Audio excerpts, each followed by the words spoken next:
देखा था कि भगवान उनको पहले तो बताते हैं कि मनुष्य लोक अत्यंत महत्वपूर्ण है, इसी में मुक्ति संभव है इत्यादि। उसके बाद में वे कहते हैं कि अवधूत और यदु का, दोनों के बीच में, राजा यदु और अवधूत, उनके बीच का जो कॉरेस्पॉन्डेंस वो इस संबंध में जो तुमने पूछा उस संबंध में बहुत महत्वपूर्ण है, और मैं तुम्हें सबसे पहले वह सुनाता हूँ। और इसके साथ में अवधूत, जिसे हम प्रसिद्ध अवधूत गीता कहते हैं, उसका प्रारंभ होता है।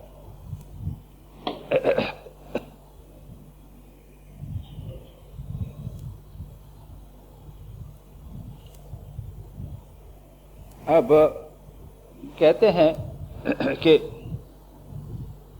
अवधूत एक बार, यानी यहाँ पर वर्णन इस प्रकार का आता है कि राजा ने देखा एक अवधूत को, और मैंने कहा अवधूत जो ये समाज के विधि निषेध को नहीं मानते, वो उसके बियॉन्ड चले गए। ये स्वामी विवेकानंद कहते थे अध्यात्म के संबंध में, धर्म स्पिरिचुअलिटी के संबंध में, कि it does not contradict religion, it does not contradict reason. आध्यात्मिकता वो रीजन को, यानी बुद्धि को, तर्क को का विरोध नहीं करती, उसको अतिक्रमण करती। उसी प्रकार से जो आध्यात्मिक संत हो जाते हैं वे समाज के विधि निषेध को भंग नहीं करते, उसके परे चले जाते। लेकिन वे कोई अनैतिक कार्य नहीं करते। ऐसा नहीं है, अगर कोई साधु संत महात्मा हो गए तो वे कभी भी अनैतिक कोई कार्य नहीं करेंगे, समाज विरोधी कोई कार्य नहीं करेंगे, लेकिन फिर भी सामाजिक विधि निषेध के परे चले जाते। तो यहाँ पर ये एक अवधूत हैं जो व्यवहार में, सामाजिक व्यवहार को मानव स्वीकार नहीं करते। और मैंने इसका दृष्टांत श्री रामकृष्ण का दिया था, जब वे देवेंद्र नाथ ठाकुर के यहाँ पर गए थे ब्राह्मण समाज में, और उन्होंने कहा था कि भाई मैं वो तुम्हारे यहाँ पे मैं बिल्कुल बाबू बन के तो नहीं आ सकता, I can not follow your codes of conduct etcetera, ये बात उन्होंने कही थी। तो जो हो, यहाँ पर राजा यदु ने एक अवधूत को देखा, और 25वें श्लोक में कहा गया है, अवधूतम द्विजम अकुतो भयम। अवधूत हैं, द्विज हैं, और मैंने द्विज से अर्थ कहा था कल्चर। द्विज यानी जन्मना जायते शूद्रः संस्कारात् द्विज उच्यते। तो जब कल्चर्ड हो जाता है, संस्कार होता है, इसको हम द्विज कहते हैं। He was a cultured person, educated, यानी उसने जीवन में किसी न किसी प्रकार की संस्कार युक्त व्यक्ति। कल्चर्ड, कवि यानी बुद्धिमान, मंत्रदर्शा, सूक्ष्म दृष्टि संपन्न, तरुण, युवक है, उम्र कम है, बूढ़े नहीं है, जवानी में ही उनको ज्ञान प्राप्त हो गया। ऐसे देखकर धर्मविद यदु जो है, वे धर्मविद है, उन्होंने यह प्रश्न पूछा। बड़ा इंटरेस्टिंग बात यह होती है कि सामान्यतः, और अभी हम देखेंगे यहाँ पर जब वार्तालाप हो रहा है तो एक राजा के साथ में एक संत का वार्तालाप हो रहा है। सामान्यतः एक विधान है, स्वामी विवेकानंद कहते हैं, और सन्यासियों के लिए एक विधान है कि they should not pamper the rich people. जो धनी व्यक्ति हैं या राजा हैं, उनसे सन्यासी को दूर रहना चाहिए। इसके कई दृष्टांत रामकृष्ण विवेकानंद परंपरा में भी प्राप्त होते हैं। लेकिन राजाओं से स्वामी सन्यासी को क्या लेना देना? This is the attitude, approach सन्यासियों का होता है। लेकिन हम देखते हैं स्वयं स्वामी विवेकानंद के जीवन में, स्वामी विवेकानंद तो अपने निर्भय होकर एक परिव्राजक के रूप में भ्रमण किया करते थे, कहीं भी ठहर जाते थे, कहीं गुफा में ठहर गए, उससे कुछ लोग मिलते थे, कभी एक सामान्य कोई व्यक्ति मिला, उसके बाद में कोई विद्वान व्यक्ति मिला, कोई वकील मिला, वो उनकी प्रतिभा से वो तो प्रभावित होते थे। जैसे स्वामी विवेकानंद जब आबू में गए तो कहीं ठहर गए, वहाँ एक किसी गुफा में जाकर ध्यान करते थे।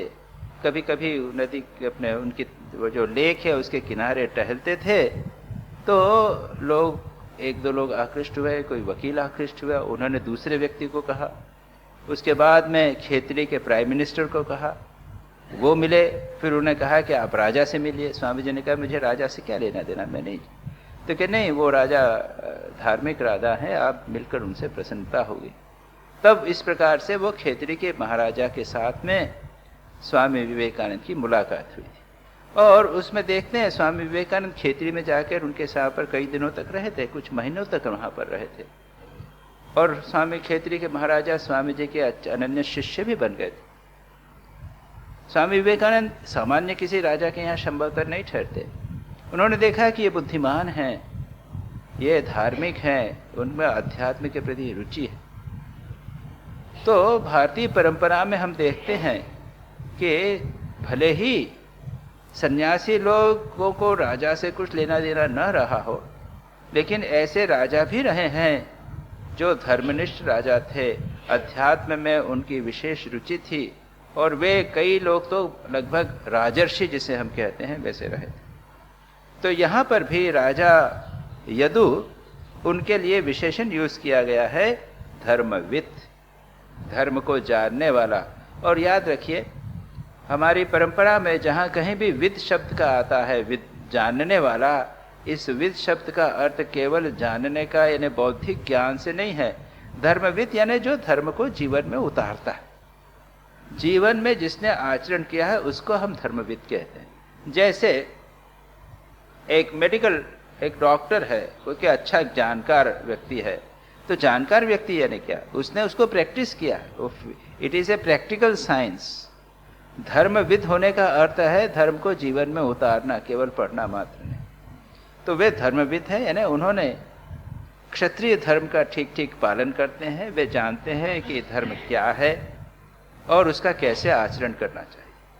तो ऐसे अवधूत को देखकर, और अवधूत के जो विशेषण थे जिसकी हमने पिछली बार चर्चा कर ली थी, उसको देखकर उन्होंने पूछा, यदुरुवाच, यदु ने पूछा क्या, कुतो बुद्धिरियं ब्रह्मन् अकर्तु सुविशारदा यामासाद्य भवान् लोकं विद्वंश्चरति बालवत्। उन्होंने, यदु ने पूछा, कुतो बुद्धि ही इयम, हे ब्रह्मन, ब्रह्मन संबोधन है, विशेषण जैसे है महात्मा, हे महात्मा, स्वामी जी, महात्मा जी, एक ब्रह्मन, हे ब्रह्मन, आप क्या हैं, अकर्तु हो, आप कर्म नहीं करते, you have no duties, you are not bound by certain duties। आप न तो कोई प्रचारक हैं, अगर ब्राह्मण हैं तो आप कोई पुरोहित नहीं हैं, किसी मंदिर के पुजारी नहीं हैं, किसी आश्रम के सेक्रेटरी नहीं हैं, आप ये सब काम तो नहीं करते। अकर्तु हो, आप अकर्तु हैं। और क्या है, इयम सुविशारदा इयम बुद्धि कुतः, आप भले कर्म तो नहीं करते हैं, you are not engaged in any activity, कोई रिस्पॉन्सिबल काम या जिम्मेदारी लेकर आप काम नहीं कर रहे हैं, फिर भी आपको यह सुविशारद यानी अत्यंत एक्सपर्ट बुद्धि, अत्यंत निपुण बुद्धि, यह आपको कहां से प्राप्त हो गई? How is it that still you are so expert? आपका बुद्धि जो है इतनी परफेक्ट इंटेलेक्ट आपको कैसे प्राप्त, जो आपके चेहरे से झलक रहा है, ये आपको कैसे प्राप्त हुआ? याम आसाद्य भवान लोकांश चरति बालवत, जिस बुद्धि का आश्रय लेकर आप भवान यानी आप बालक की तरह और विद्वान होकर भी बालक की तरह स्वच्छंद, विद्वत्ता का बोझा नहीं सिर के ऊपर। वे विद्वान होते हैं, 5 डिग्री 4 डिग्री होते हैं, BA MA डबल PhD, और उसके बाद में 2-4 किताबें लिखी हैं। तो हमारे पास आते हैं, जब बैठ के आते हैं तो वो अपना बायोडाटा बोलते चले जाते हैं। तो ये सब आपने कुछ नहीं है। आपको विद्वान होते हुए विद्वत्ता का बोझा आपके सिर पे नहीं है। बिल्कुल बालक की तरह स्वच्छंद हैं, फ्री हैं। बालवत भवान इमम लोकम, इस लोक में आप विचरण कैसे करते हैं, ये प्रश्न किया। इसमें कहते हैं अब ये मैंने प्रश्न क्यों किया, वो उसका जवाब क्या है कि इसमें क्या बात है भाई।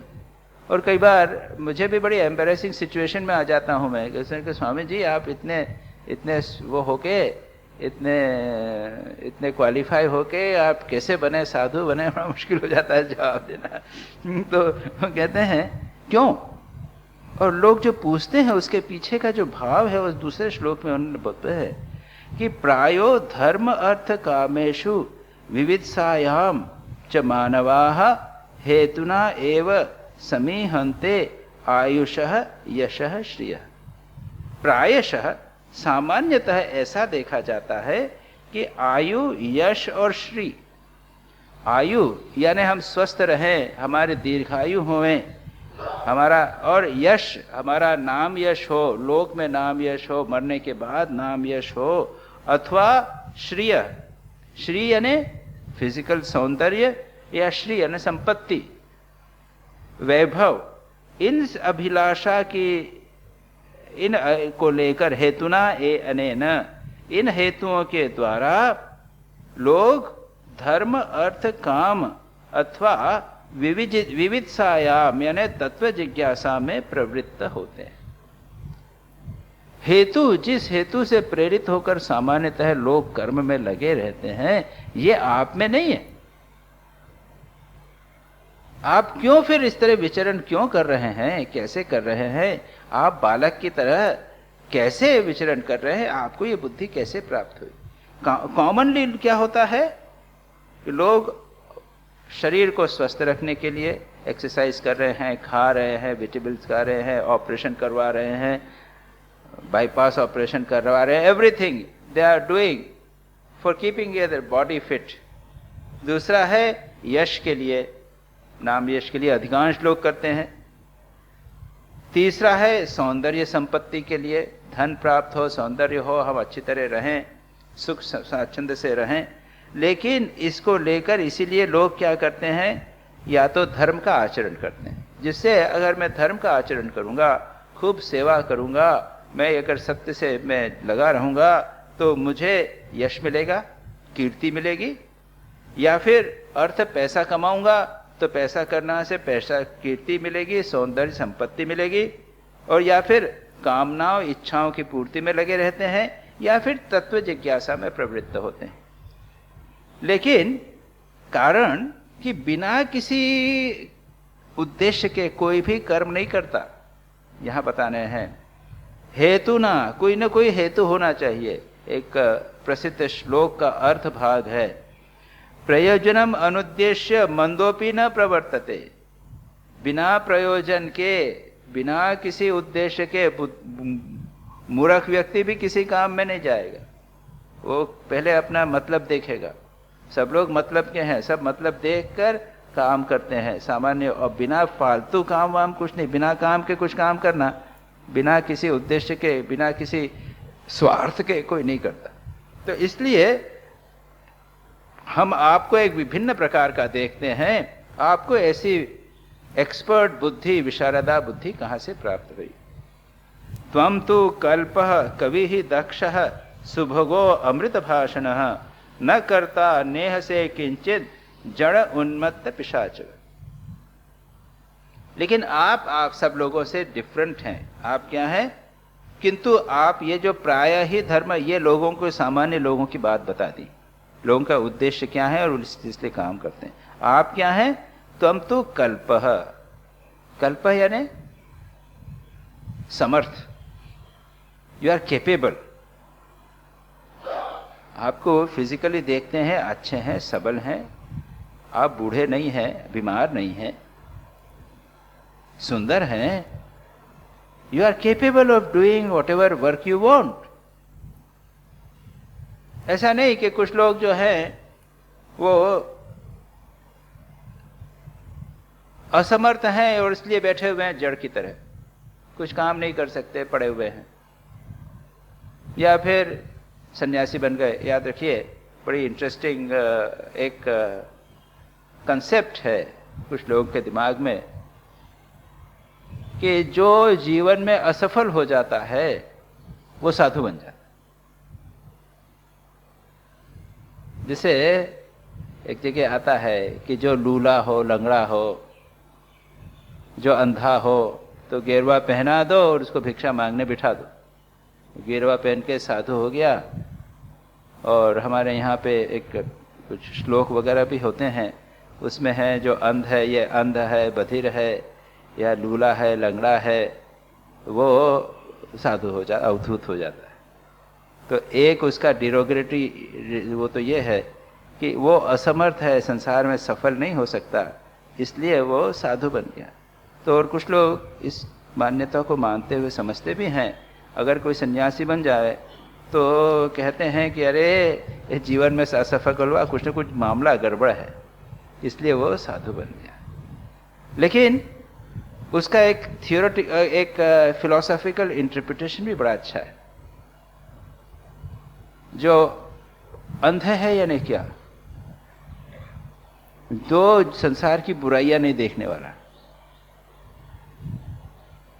जो संसार में ड्युअलिटी नहीं देखता, वो अंधा है। लंगड़ा कौन है? जो संसार में भटकता नहीं। इस प्रकार के बड़े सुंदर, जो बधिर है, सुन नहीं सकता यानी क्या, वो ये संसार के सांसारिक बातें, पर निंदा, पर चर्चा जो नहीं सुने, वो बधिर है।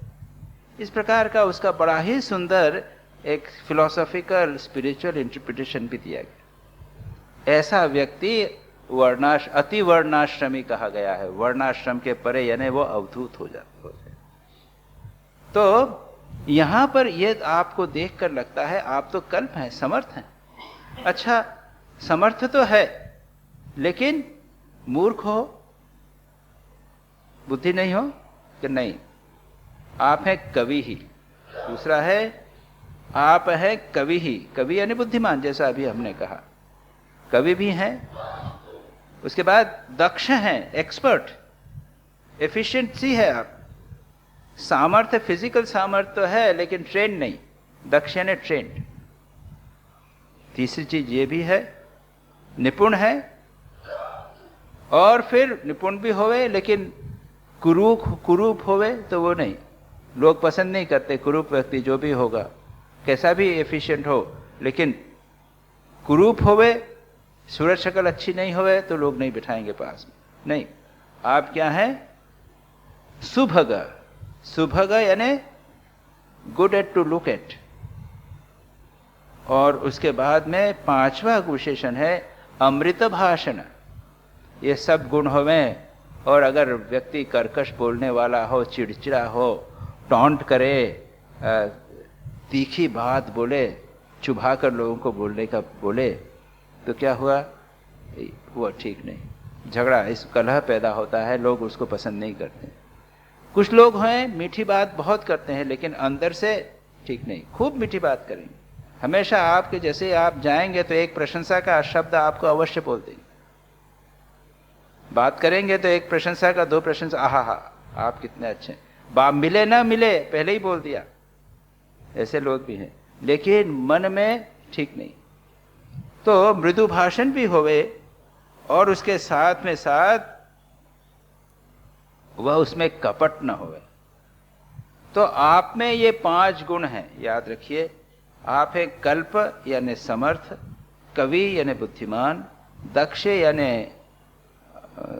एफिशिएंटली ट्रेन्ड, चौथा सुभग, सुंदर दिखने में, और अमृत भाषण। अब ये किस लिए बार बार सद्गुणों की बात कही गई है? कि इसको हमारे जीवन में हमें उतारना है। उसके बाद में क्या कहा गया है? उसके बाद में कहते हैं न कर्ता न ईयसे किंचित जड़ उन्मत्त पिशाचवत। इतना होते हुए भी आप में इतने विशेषण हैं, इतने सद्गुण हैं, आप कहीं भी समाज में रहते तो आप बड़ा आप सक्सेसफुल हो जाते, करोड़पति हो जाते, नाम हो जाता, प्राइम मिनिस्टर बन जाते, चीफ मिनिस्टर बन जाते, कुछ भी बन। आप इतना सब करते हुए भी न करता, आप कुछ करते नहीं, आपको कोई इच्छा नहीं है, न ये से इहा यानी इच्छा, आपकी कोई डिजायर्स नहीं है, और आप कैसा व्यवहार कर रहे हैं? जड़ की तरह, उन्मत्त की तरह और पिशाच की तरह। ये जड़, उन्मत्त, पिशाच और आगे एक विशेषण आया था बालवत। देखिए ऊपर आया ना, बालक की तरह। ये 4 लक्षण बताए गए हैं एक जीवन मुक्त के।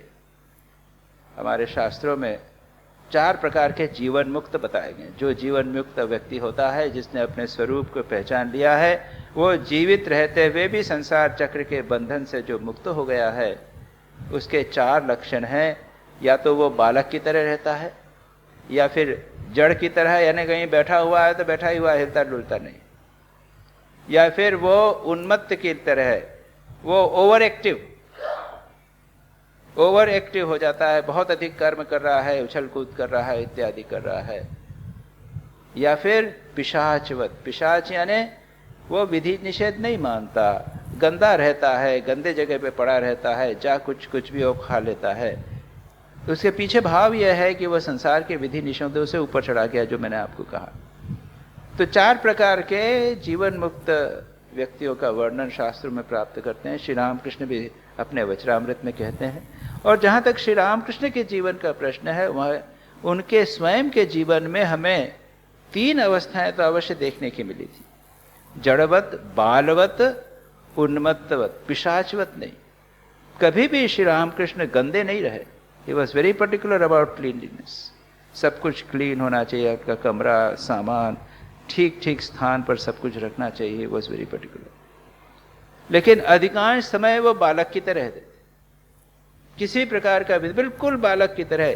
Shri Ramakrishna the child of Kali, बिल्कुल बच्चे, भगवान जगदम्बा के बच्चे की तरह उनका स्वभाव था, वो था। कभी कभी जैसे निर्विकल्प समाधि में डूब गए तो महीनों समाधि में डूबे रहे, जड़ की तरह हो गए थे। और कभी कभी किसी भाव अवस्था विशेष में जोर जोर से अट्टहास करने लग जाते थे, बातें जरा जोर जोर से करने लग जाते थे, वो हो जाता था उन्मत्तवत। तो ये 3 अवस्थाएं तो श्री रामकृष्ण में मिली थी, लेकिन जड़वत, ये पिशाचवत नहीं था। लेकिन श्री रामकृष्ण स्वयं वर्णन करते हैं उनके जीवन दशा में, वहाँ दक्षिणेश्वर में कुछ संत ऐसे आए थे जीवन मुक्त, वो पिशाच की तरह, उनका वर्णन आता है। और उनकी श्री रामकृष्ण की जीवनी पर एक फिल्म बड़ी अच्छी बनी है, उसमें भी वर्णन है कि दिखाया गया है वहाँ पर कि जब खाना वाना सब बिखरा हुआ, जहाँ पर पत्तलें फेंक देते ना खाना खाने के बाद में, दक्षिणेश्वर मंदिर में तो बहुत सारे भिखारी लोग आते थे, साधु आते थे, लोग आते थे, उसके बाद खाना खाते थे, माँ जगदम्बा का प्रसाद वगैरह खाते थे, बैठ जाते थे, उसके बाद जो पत्तलें उठा के अपने एक जगह भेज देते, जैसे यहाँ पर आपका रिट्रीट होती है या गुरु पूर्णिमा, उसके बाद पत्तलें कोने में डाल दिया। तो श्री रामकृष्ण मंदिर से निकले तो देखा पत्तलें पड़ी हुई हैं, और वहाँ पर एक साधु बैठे हुए हैं, दाढ़ी बड़ी हुई है, बाल बिल्कुल रुखे हैं, कपड़े गंदे हैं, वहाँ बैठे हुए पत्तलों में से भोजन उठा उठा के, जो बचा हुआ भोजन था, झूठा बुरा हुआ, थोड़ा बहुत जो बचा हुआ है लेफ्ट ओवर, उसको खा रहे हैं। और कुत्ते भी बैठे हैं तो कुत्ते को हाथ से हटा के और वो खा रहे हैं। कुत्ता भी कुछ नहीं कर रहा है, वो कुत्ता भी समझ रहा है कि ये दूसरा कोई कुत्ता ही होगा, तो वो इस प्रकार का वो कर रहे हैं। वो कुत्ते से डर नहीं रहे हैं, वो कुत्ता भी उनसे डर नहीं रहा है, और वो उसके साथ में खा रहे हैं। श्री रामकृष्ण पहचान गए देखकर कि ये तो जीवन मुक्त है, ज्ञानी है, ये सामान्य व्यक्ति नहीं, ये पागल नहीं है, ये तो पागल पिशाचवत या उन्मत्तवत तो पागल जैसा हुआ, ये पागल नहीं है, ये ज्ञानी है। श्री रामकृष्ण गौर से देखने लगे। जब वे देखने लगे तो इन्होंने भी श्री रामकृष्ण को देखा, और देखकर वे पहचान, श्री रामकृष्ण को पहचान गए, ये श्री रामकृष्ण भी ज्ञानी। दोनों एक दूसरे को देखते रहे। फिर वह जोर से हंसने लगे, हा हा हा हा, जोर जोर से हंसने लगे। फिर कहा ऐसा भी होता है, ऐसा भी होता है। उसके बाद में उठ के जब जाने लगे वो, तो श्री रामकृष्ण ने हृदय को, उनका जो भांजा था, उनका केयरटेकर था उनके साथ, तो उसका पीछे भेजा, जाओ जाओ उसके पास जाओ, पीछे जाओ, ये ज्ञानी है। तो ये जाने लगा जब पीछे, तो मैं पूछा कि बाबा जी कुछ जवाब, कुछ उपदेश दो। तो उन्होंने एक उपदेश दिया कि उस समय तुम्हारा ठीक ठीक ज्ञान होगा जब गंगा का जल और गटर का जल, उसमें कोई अंतर नहीं हो जाए। हम गंगा के सबसे जल को पवित्र मानते हैं, गटर के जल को अपवित्र मानते हैं। ठीक ठीक ज्ञान जब होगा तो गंगा का जल और गटर का जल पूर्ण रूप से दोनों में कोई अंतर नहीं मालूम होगा। और फिर जब हृदय और उसके पीछे गया तो पत्थर लेके उसको मारने लगे, तो हृदय जब पीछे मुड़ा इतने में वो गायब। ये सारा डिस्क्रिप्शन श्री रामकृष्ण की जीवनी में प्राप्त होगा। तो ये थे पिशाचवत। तो यहां पर यह कहा गया है कि आप 4 प्रकार से, किसी प्रकार से, यहाँ पे इंडिकेशन दिया गया कि जीवन मुक्त किस प्रकार से रहते हैं, ये चारों का वर्णन किया है।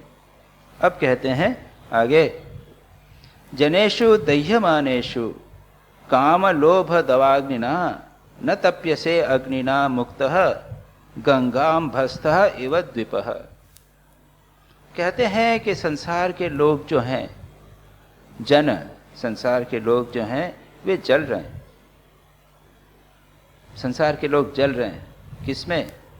काम और लोभ की दावानल से। एक जंगल में आग लग गई। आप हिमाचल प्रदेश में कभी कभी, अभी गर्मी के दिनों में आग लगती है, आपने देखा होगा, जल्दी जल्दी कई बार चल गई तो बहुत जंगल का जंगल जल जाता है। ऑस्ट्रेलिया में कई बार उसके 1-2 साल पहले कभी हुआ था, बड़ी बहुत भयानक आग लगी थी। तो काम और लोभ जो है वो जंगल की आग, ऑर्डिनरी अग्नि नहीं है, ये जंगल में आग लगती है जो बहुत डिस्ट्रक्शन करती है। काम की अग्नि से और लोभ की अग्नि से संसार के लोग जल रहे हैं। दुर्भाग्य यह है कि इस जलन को लोग अनुभव नहीं करते।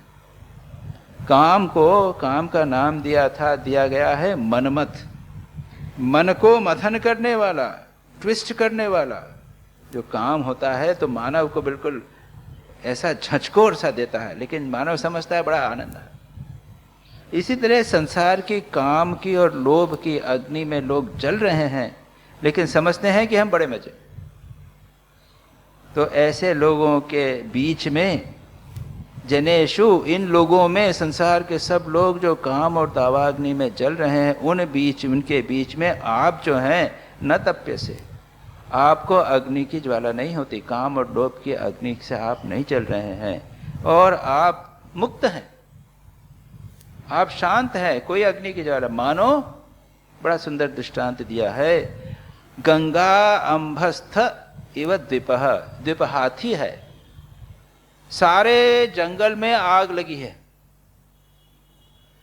लेकिन ये एक हाथी ने क्या किया, वो गंगा के बीच में आके खड़ा हो गया पानी में।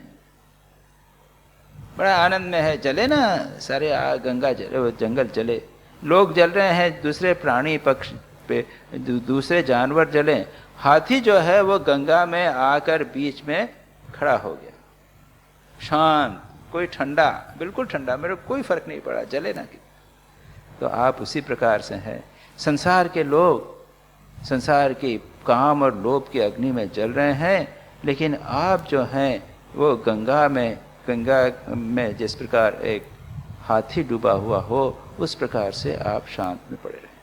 इसके बाद है, त्वम ही नः पृच्छितां ब्रह्मन् आत्मनि आनंद कारणम ब्रूहि स्पर्श विहीनस्य भवतः केवलात्मन। आप पहले उन्होंने उनका स्तुति की, उनकी प्रशंसा की, कहा कि मैं आपको पहचान गया हूं, अब आप हमको कुछ बताइए। यहां पर ये जिज्ञासा, ये प्रश्न करते हैं। क्या प्रश्न कहते हैं? हे ब्रह्मन, ब्रह्मन, ये अगेन उसके बाद में एक संबोधन है। ये संबोधन ने क्या कहा है कि हे पृच्छताम, हम जो पूछ रहे हैं उनको आप बताइए। ब्रूहि यानी बताइए, क्या बताइए? आप हमको क्या बताइए? आत्मनि आनंद कारणम,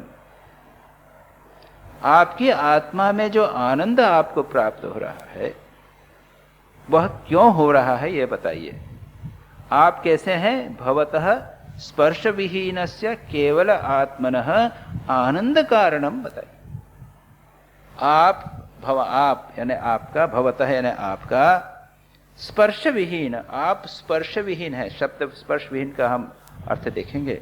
और केवल आत्मनः है, केवल आत्मा है और स्पर्श विहीन है।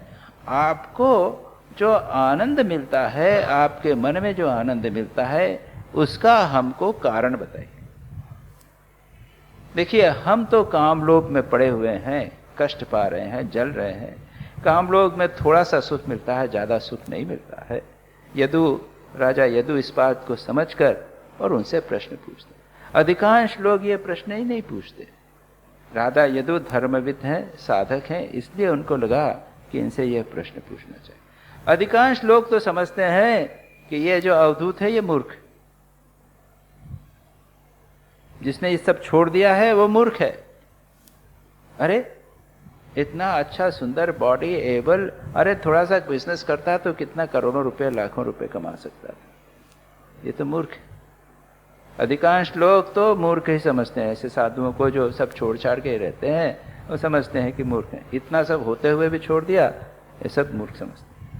लेकिन इन्होंने पूछा कि मैंने पहचान लिया, आपके जीवन में बहुत अच्छा आनंद, आपके देखता हूं कि आपके हृदय में आनंद से भरा हुआ है आपका आनंद, वो कारण बताइए, हम नहीं प्राप्त कर रहे। श्री रामकृष्ण के पास गिरीश चंद्र घोष आए थे, और गिरीश चंद्र घोष तो शराबी थे। और याद रखिए, शराबी आप समझ लीजिए, वो उसको एक अपना आनंद वो जानता है, शराब का आनंद वो हाईएस्ट जानता है। गिरीश चंद्र घोष श्री रामकृष्ण के पास आया तो श्री रामकृष्ण को देखा उन्होंने, तो लगा कि अरे ये भी तो नशे में है।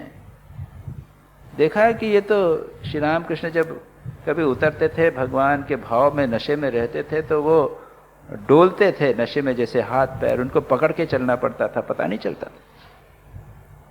तो गिरीश चंद्र घोष ने कहा कि मुझे भी नशा होता, लेकिन इतना नशा तो नहीं हुआ, इतना नशा तो नहीं हुआ जितना श्री रामकृष्ण को हुआ। तो पूछा था कि ये आप मुझे बताइए क्या मामला क्या है। एक बार तो ये भी हुआ कि गिरीश चंद्र खूब पीते गए, खूब पीते गए, और फिर भी कहते हैं कि उतना नशा नहीं हो रहा है जितना श्री रामकृष्ण। और गिरीश चंद्र घोष के जो ट्विन ब्रदर जैसे ही समझ लीजिए, कालीपद घोष, उनको दाना काली यानी दानव काली कहते थे, वो भी बिल्कुल पियक्कड़, जम के पियक्कड़ थे। वो भी सब में पारंगत थे। ऐसे व्यक्ति, वो जब श्री रामकृष्ण के पास आए थे तो श्री रामकृष्ण ने पूछा था क्या चाहता है, बोल क्या चाहता है। तो कि वो शराबी थे ना, उन्होंने कहा कि आप शराब दे सकते हैं। श्री रामकृष्ण से ऐसे बेशर्म होकर उन्होंने, श्री रामकृष्ण ने कहा हाँ दे सकता हूँ, ऐसी वैसी नहीं, बिल्कुल प्योर दूंगा। तो क्या कहा कि फॉरेन, ठीक है, नहीं ऐसी दूंगा कि फिर नशा उतरेगा नहीं, लेगा। तो तैयार, उनका अच्छा दीजिए।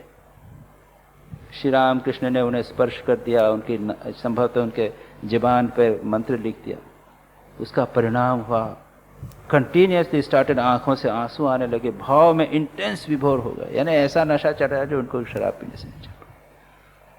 तो ये अध्यात्म का भी नशा है, अध्यात्म का भी आनंद है। और इन अवधूत में देखा, इसलिए वो कहते हैं कि आप में तो दूसरे आनंद नहीं है।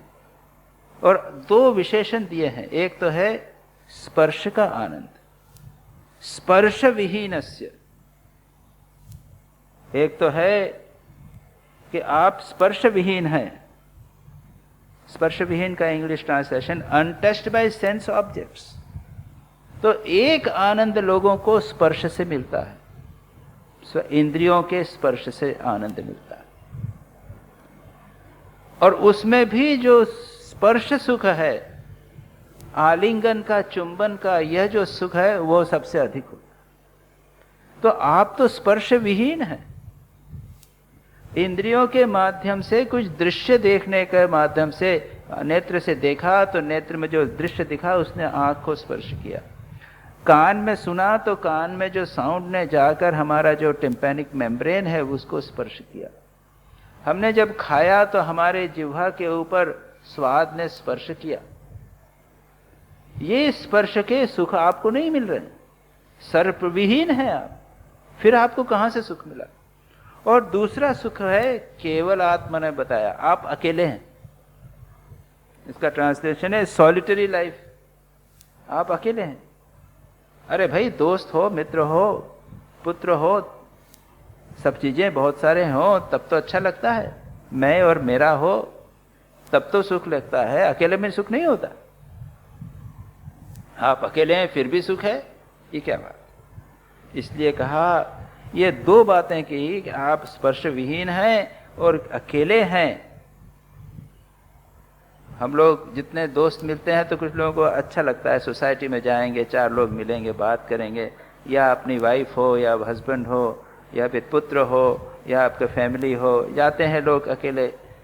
माता पिता हैं, बच्चा बड़ा हो गया, शादी हो गई है, अमेरिका में रहता है और ग्रैंडसन भी हुआ है, तो फिर जाते हैं कि वो पुत्र भी बुलाता है, डैडी मम्मी आइए, रहते हैं 2-3 महीने वहाँ रह के आ जाते हैं, अगले साल बच्चे यहाँ आके रहते हैं। ये क्या है? केवल आत्मा नहीं है, अकेले नहीं रहना चाहते और आप अकेले रहना चाहते, फिर भी आपके जीवन में सुख है। तो हमको आप यह बताइए कि आप कैसे इस आनंद को प्राप्त हो। हम भी ऐसा मिल जावे, अकेले रहें, कहीं झमेला नहीं रहे। याद रखिए, जहां पर हम अकेले नहीं हैं, दो हैं, वहां पे भय भी रहता है, विरह का भय रहता है। सुख तो मिलता है लेकिन विरह का भय तो रहता है। वहाँ समस्याएं, प्रॉब्लम्स रहती हैं, सेंस एंजॉयमेंट में प्रॉब्लम्स रहती हैं। अगर हम पता चल जावे कि आपके जैसे अगर मस्त रह सके अकेले तो बड़ा आनंद रहेगा। आप हमको वो बताइए। देखिए, ये इतना अच्छा प्रश्न किया है, लेकिन प्रश्न ये उन्हीं लोगों के लिए उपयोगी है जो इस चीज को अनुभव करते हैं कि जहां पर स्पर्श सुख है वहां पर प्रॉब्लम्स की संभावना है, और जहां पर हम 4 लोग मिल के रहते हैं, अकेले नहीं हैं, वहां भी सुख दुख की संभावना है। तब हमारे मन में प्रश्न उठता है कि जो सुख हमें स्पर्श से मिलता है, जो दूसरे के मिलन से मिलता है, क्या वह उनके बिना भी मिल सकता है? इसलिए यह प्रश्न किया गया। अब इसके ऊपर अवधूत जवाब देंगे। श्री भगवान उवाच, भगवान ने कहा पहले, यानी भगवान श्री कृष्ण याद उसको बता रहे हैं, तो वो कहते हैं कि यदुनैव महाभागो ब्रह्मण्येन सुमेधचा पृष्ठ सभाजितः प्राह प्रश्रय अवनतम द्विजः। भगवान श्री कृष्ण उद्धव से कहते हैं कि जब राजा यदु ने यह बात अवधूत से कही तो अवधूत ने उत्तर दिया। क्या उत्तर दिया? यदुना एव ब्रह्मण्येन सुमेधसा। देखिए, यदु को, राजा यदु के लिए भी आगे विशेषण आया था, क्या? धर्मविद आया था ना, अभी हमने देखा धर्मविद विशेषण आया था। और उसके पहले यदु जो है वो अमित तेजस, अत्यंत तेजस्वी यदु आया है। ये 2 विशेषण आए हैं। अब यहां पर और भी विशेषण आए हैं राजा के प्रति। तो राजा को होना तो इस प्रकार, राजा को कई चांस मिलते हैं कल्चर अपने आप को करने का, अगर वो करे, अगर भोग में न पड़े तो बहुत बड़ी संभावना है वो एक महान व्यक्ति हो सकता है। ये राजा क्या है? ब्रह्मण्य, ब्राह्मणों की इज्जत करने वाले, ब्रह्मज्ञानियों के, ब्राह्मण का अर्थ है ब्रह्मज्ञानियों के इज्जत करने वाले। जो भी महान व्यक्ति हैं, बुद्धिमान हैं, त्यागी हैं, सन्यासी हैं, उनका वो रिस्पेक्ट करते। उनकी पूजा करते हैं। तो ये एक विशेषण। दूसरा है सुमेधसा।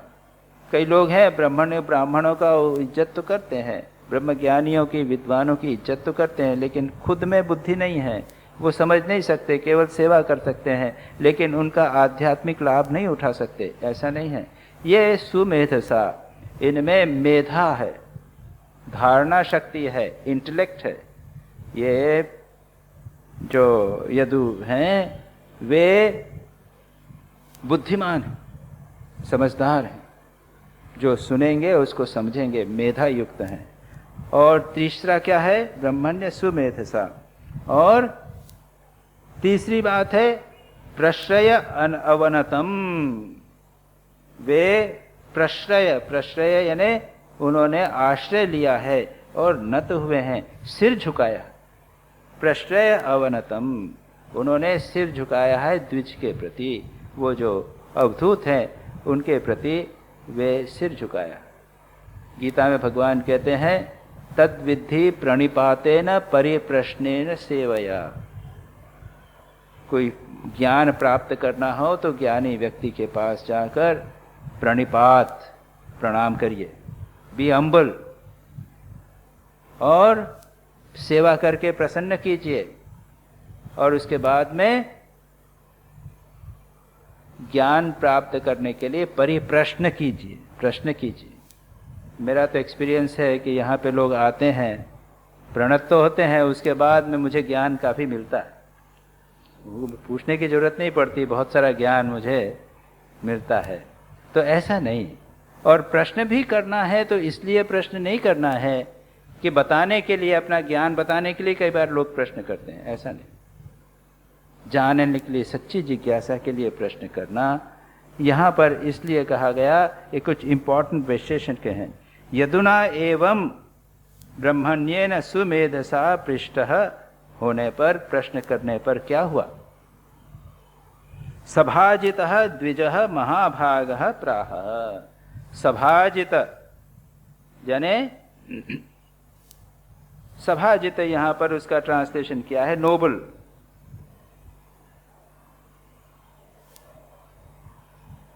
उन्होंने, नोबल ब्राह्मण, उन्होंने यह प्रश्न किया, उसका उत्तर दिया। महाभागः, महाभाग, महान बुद्धिमान व्यक्ति, उन्होंने यह प्रश्न का, उन्होंने उसका उत्तर दिया। अब यहाँ से अवधूत गीता, जो अवधूत ने जो उत्तर दिए, बड़ा सुंदर पोर्शन है। कैसे उन्होंने, उनके 24 गुरु आप लोगों ने सुना होगा, अवधूत के 24 गुरु, उसका एक के बाद एक बड़ा वर्णन। ब्राह्मण उवाच, कहते हैं संति में गुरुवो राजन बहवो बुद्ध्युपाश्रिताः यदो बुद्धिमुपादाय मुक्तोटामीह तान् शृणु। राजा ब्राह्मण बोलते हैं, कभी ब्राह्मण कहा, कभी विदित कहा, कभी द्विज कहा, कोई बात नहीं। वो कहते हैं कि आपने मुझसे प्रश्न किया कि कुतो बुद्धि यम, ये आपको बुद्धि कहाँ से प्राप्त हुई? ये बुद्धि सुविशारदा, एक्सपर्ट, बहुत बढ़िया बुद्धि आपका, आपको कैसे प्राप्त हुई है, वो आप मुझे बताइए। तो वो कहते हैं कि बुद्धिम उपादाय, मैंने बुद्धि कहाँ से प्राप्त की? बहुत सारे मेरे गुरु हैं, उनसे प्राप्त की। बुद्धि प्राप्त करते हैं हम लोग, क्या कहाँ से पाते हैं? वही कहाँ से पास किया? हमने पीजीआई से हमने सब कुछ किया है, या पंजाब यूनिवर्सिटी से हमने फलाने जगह से पास करके ये प्राप्त किया, ये डिग्री प्राप्त की। तो ये कहते हैं कि हे राजन, संति में बहवः गुरुवः, मेरे बहुत से गुरु हैं। कैसे गुरु हैं? बुद्धि उपाश्रित, मैंने बुद्धि के द्वारा उन्हें गुरु स्वीकार किया है। वे मेरे गुरु नहीं बने, मैंने उन्हें गुरु बनाया, उन्हें गुरु के रूप में स्वीकार किया।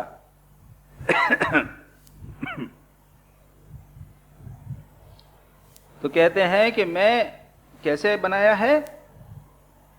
जिनसे यतः, जिनसे बुद्धिम उपादाय, उनसे बुद्धि प्राप्त करके, और मुक्तः, मुक्त होकर, अटाम यह, यानी इस पृथ्वी पर मैं मुक्त होकर विचरण करता हूँ। बहुत सारे गुरुओं से मैंने शिक्षा प्राप्त की है, इसको तुम सुनो। याद रखिए, इसका मतलब यह है कि हमें जहाँ से भी हमें ज्ञान प्राप्त होवे उसके प्रति हमें अनुग्रही होना चाहिए, हमें वी मस्ट बी ग्रेटफुल। तो यहाँ पर यही कहा गया है कि मैंने कई लोगों से शिक्षा प्राप्त की है, उनके प्रति मैं काफ़ी कृतज्ञ हूँ और मैं तुमको सुनाने वाला हूँ। अब आगे बोलते हैं कौन से हैं गुरु, उनको तान शृणु। अब वो गुरुओं का नाम बताते हैं। पृथ्वी वायुराकाश मापोग्नि चंद्रमा रविः कपोतो जगरः सिंधु पतंगो मधुकृत गजः मधुहा हरिणो मीनः पिंगला कुररोर्भकः कुमारी शरकृत सर्प ऊर्णनाभि सुपेशकृत। 24 नाम गिनाती है। एक बार पढ़ डालें, उसके बाद एक एक का वर्णन होगा और उनकी विशेषता क्या है, उनसे क्या सीखा है, ये बताया जाए। कहते हैं पृथ्वी, पहला है पृथ्वी, दूसरा वायु, तीसरा आकाश, चौथा पानी व आप, पांचवा अग्नि, छठा चंद्रमा, सातवां रवि, एक लाइन में भी 7 गिना दिए। आठवां कपोत, कपोत यानी कबूतर, ये पिजन। नवा अजगर, पाइथन। 10वां सिंधु, समुद्र। 11 पतंगा, मौत। 12 मधुकृत, मधुमक्खी। 13 गज, हाथी। 14 मधुहा, मधुहा यानी मधु, जो मधु को पकड़ने वाला, मधु मधुमक्खी जो निकालना है, मधु तो मधुमक्खी, मधुहा। उसके बाद हरिण, हरिण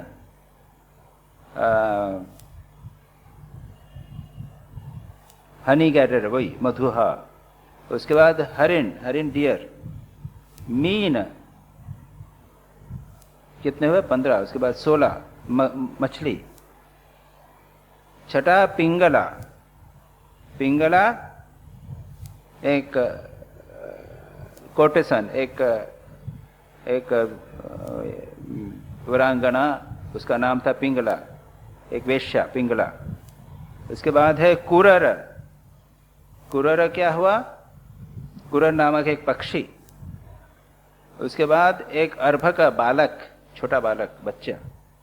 तीसरा एक कुमारी, कुमारी युवती, अविवाहित कन्या, वर्जिन। चौथा है शरकृत यानी बाण बनाने वाला, बाण बनाने वाला। ऊर्णनाभि, मकड़ी। और सुपेशः, सुपेशकृत, सुपेशकृत यानी जो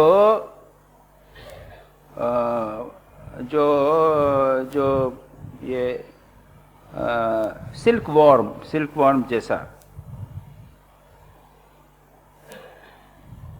जो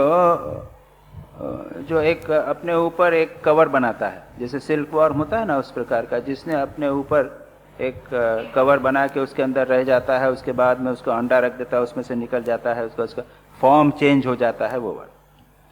तो ये हो गए 24। ये 24 नाम बना दिए। एते में गुरुवो राजंस चतुर्विंशतिराश्रिताः शिक्षावृत्तिभिरेतेषाम् अन्वशिक्षामिहात्मनः। एते में गुरव, हे राजन, ये मेरे गुरु हैं 24। इनसे मैंने, इनकी वृत्ति से, वृत्ति यानी इनके स्पेसिफिक कैरेक्टरिस्टिक्स थे, इन लोगों के विशेष गुणों से, वृत्ति भी एतेषाम, इन लोगों की वृत्ति से मैंने शिक्षा प्राप्त करके अपने आप को मैंने ट्रेन किया। From the characteristics of this I have gathered all my selection. के बोलते हैं वृत्ति भी एतेषाम, वृत्ति भी शिक्षा अन्वशिक्षम इह आत्मनः। मैंने इन लोगों के से मैंने अपने आप को शिक्षित किया है। अच्छा, अब जिस से जो शिक्षा प्राप्त की है वह मैं तुमको बताऊंगा। यतो यद अनुशिक्षामि यथा वा नहुषात्मज तथा पुरुष व्याघ्र निबोध कथयामि ते। जिससे जो मैंने शिक्षा प्राप्त, यतः यद अनुशिक्षामि, जिससे जो मैंने शिक्षा प्राप्त की है, यथा वा जैसे मैंने, अथवा जैसे मैंने शिक्षा प्राप्त की है, जिससे जो शिक्षा प्राप्त की है, जैसे शिक्षा प्राप्त की है नाहुष आत्मज, राजा नहुष के वंश में जिनका जन्म हुआ है, तथा है उसी प्रकार है पुरुष व्याघ्र, पुरुष श्रेष्ठ राजा, मैं तुमको कहता हूं। तथा कथयामी, मैं तुमको कहूंगा, निबोध, उसको तुम सुनो। सबसे पहले पृथ्वी, पहला है पृथ्वी। भूतेराक्रम्यमानोऽपि धीरो देव वशानुगैः तद्वद् विद्वान् न चलेत् मार्गात् अन्वशिक्षं क्षितेर्व्रतम्। पहला है पृथ्वी से, और इसमें हम देखेंगे पृथ्वी से 3 पार्ट लिए हैं पृथ्वी के। एक तो पृथ्वी जिसे हम देखते हैं, दूसरी पर्वत, पर्वत भी पृथ्वी का अंश है, ये अपने हिमालय, ये पृथ्वी का अंश है। और तीसरा है वृक्ष, वृक्ष भी पृथ्वी से उगा। तो हम तीनों से, उन्होंने 3 वस्तुओं, 3 से 3 चीजें सीखी। पहला क्या किया है, उन्होंने कहा है पृथ्वी क्या है, क्षितेर व्रतम, क्षिति यानी पृथ्वी का क्या व्रत है, मार्गाद न चलेत, तद्वत न चलेत मार्गाद, अपने व्रत से पृथ्वी किसी प्रकार से विचलित नहीं होती। कैसे, भूते ही आक्रम्यमानः, प्राणियों के द्वारा आक्रमण किए जाने पर भी, पृथ्वी पर कितना आक्रमण, हम लोग खासकर मानव कितना आक्रमण करते हैं। आजकल तो आप ड्रिल कर रहे हैं ना, कुआं खोद रहे हैं, तो इंस्ट्रूमेंट के द्वारा कुआं खोद रहे हैं। पहले तो हाथ से खोदा करते थे, एक कुल्हाड़ी, अपने एक जो एक वो होती ना गेती फावड़ा लेकर हम खोदते हैं, पृथ्वी को खोदते हैं। आजकल हमारे पास बुलडोजर आ गए हैं, उससे हम उसको पृथ्वी को खूब खोद रहे हैं।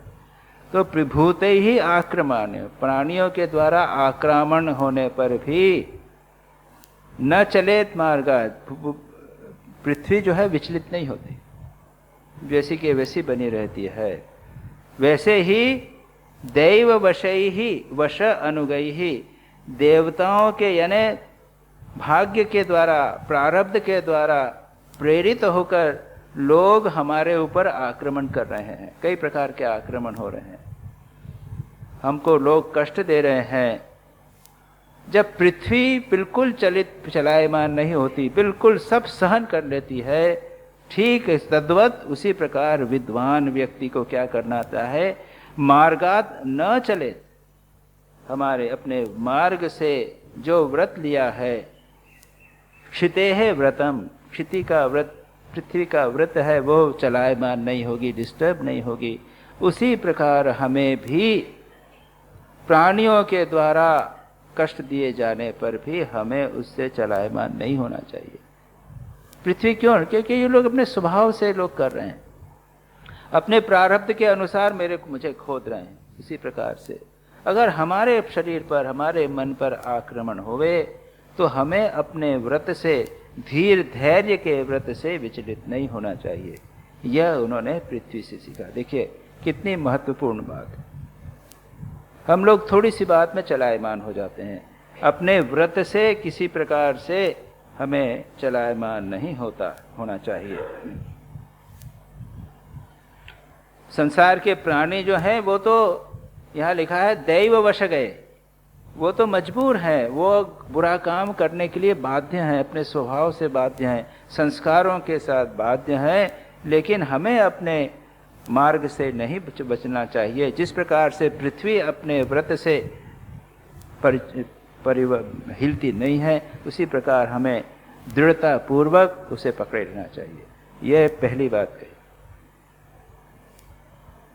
दूसरा है शश्वत परार्थ सर्वैः परार्थ एकांत संभवः साधु शिक्षेत भूभृतो नग शिष्य परात्मताम।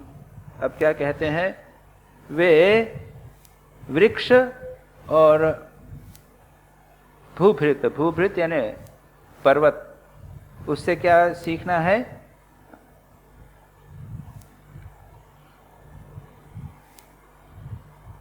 साधु शिक्षेत, साधु को सीखना चाहिए, द गुड मैन, साधु को सीखना चाहिए। क्या है, परार्थ सर्वैः, भूभृत, भूभृत यानी पर्वत, पर्वत से क्या सीखना चाहिए, दूसरों के सर्व इहा, परार्थ सर्व इहा, दूसरों के लिए सब कुछ करने की इच्छा, इह यानी इच्छा, इह सर्व इह, परार्थ सर्व इह, यह एक पर्वत का, पहाड़ का या हिल का विशेषण कर दिया। पर अर्थ दूसरों के सेवा, जिसकी पूरी इच्छा यही है, उसका विशेषण कर दिया। क्या है, परार्थ एकांत संभव, केवल दूसरों के लिए ही जिसने जीवन संभव यानी जन्म लिया है, एकांत केवल दूसरों के कल्याण के लिए ही जिसने लिया है,